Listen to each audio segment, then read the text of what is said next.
Hi, my name is Corey Minter, and I'm the president of Trinity Employment Specialists. And we are a staffing firm located here in Tulsa, Oklahoma, and we specialize in travel nurses, staffing for them all over the nation. And one of the things that I want to do inside of these videocasts is provide just general knowledge in travel nursing so that you can, especially like a new travel nurse that's looking into travel nursing, maybe you didn't know exactly what it was. We want to make sure and give those people knowledge. And also people that have been in travel nursing, but they're a little bit new to it and they're still working out the kinks. Knowledge gives you power. And we want to be a great resource for our travel nurses, whether you use Trinity or not. So I want to go ahead and get started. This particular video cast, I'm going to talk about how to make the most money as a travel nurse. And let's see if this might be something that can help some of our travel nurses.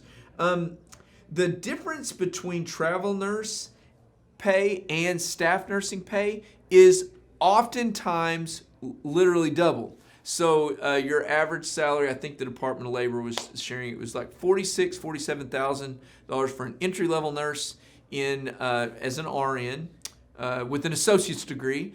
And then your average travel nursing nurse, if they work 12 months a year, is likely going to make around $100,000 a year. So there's a great difference there. But even in travel nursing, there are certain caveats that will help you to even make more money. And if you can learn what some of these things are, you can, if you're going to spend your time doing travel nursing, you can maximize the amount that you're getting paid per hour that you work. So I want to jump into these things. These are some top factors that influence travel nursing pay. And the first thing is location.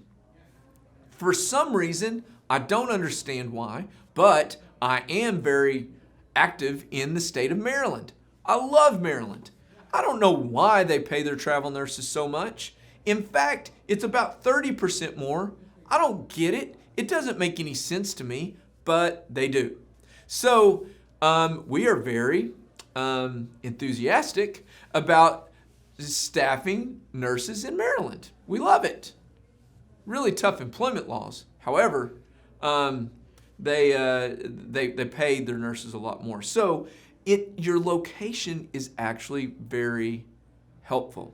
Another state that it is very, the salary goes up by probably more than a third is the state of California. Now, at Trinity, I hate to say this, but because of the employment laws in California, we're not really interested in having nurses work in California because there are too many restrictions. There are too many lawsuits that are held towards medical personnel, and we are concerned not only for Trinity, but also for our nurses. We want to make sure that we keep them safe and that they don't get into a situation just to make 30% more one day and then they regret it for the rest of their lives because of a law that in any other state would not become an issue. So we try to stay away from California, but in every state, the salary is a little bit different. Now, in Florida, everyone wants to go to Florida because it's the beach. The salary is quite a bit lower than somewhere like Maryland. So your location actually has a lot to do with it. So you'll want to keep that in mind. The second thing is the cost of living. Listen, if you can choose a travel nursing assignment in an area where the cost of living is much cheaper, you're likely going to make a whole lot more. For example, if you were to go out to California, the cost of living is literally double, but the amount of reimbursement that a travel nursing agency is able to give you to be able to live is actually less per percentage of the whole. So you'll actually be able to save some of the money that is allowed for your housing stipend if you go and live in a smaller apartment, for example, and you can take some of that money as a tax-free part of your salary. Now, If you decide to work, let's say if you wanted to play the game, here's an idea for you. The travel nursing requirement is anything outside of 50 miles. So if you were willing to drive 51 miles, or if you had a city that was 55, 60 miles away, keep in mind on an average commute, you're going to have to drive about 30 minutes. That's an average commute in a large city. But if you could commit to driving an extra 20 minutes longer, and getting outside of 50 miles, well, then you can get all of your housing stipend and get 100% of it to be going towards your salary. It's tax-free, and you can just drive home every evening.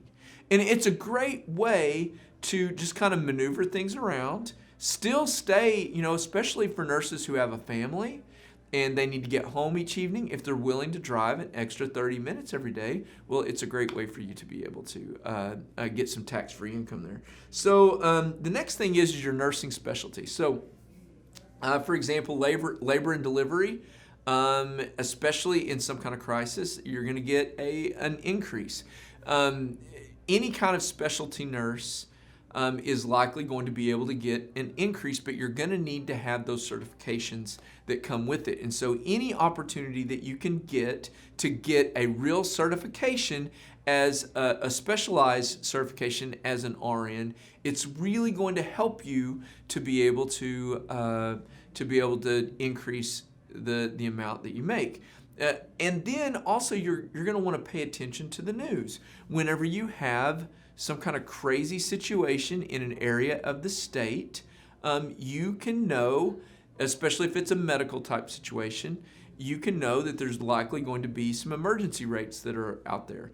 This COVID thing at the very beginning of it did the exact same thing. We were able to pay our respiratory therapists, because of the COVID situation, literally double. Now the nursing has been flipped upside down, likely. And I don't want to get into a political or conspiracy theory, but we are talking directly to the direct line nurses. And things in the hospitals, even in crisis areas, are not what the media is reporting to us, or even some of the experts.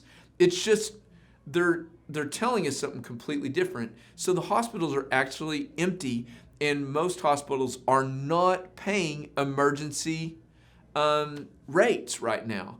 And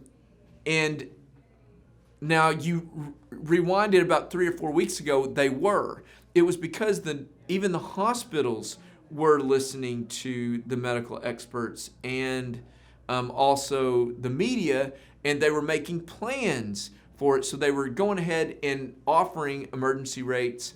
And now the business side of the hospital has really spoken up, and they're like, no, we are not going to do this. So rapid assignments. You can also look for strikes around the nation. If you see a strike, you can start to tell your travel nurse, if you're available, or if your contract is ending, you can let your recruiter know, hey, listen, there's a strike up here. Are there emergency rates? We've got contracts all over the nation. We can quickly figure that out for you and send you on.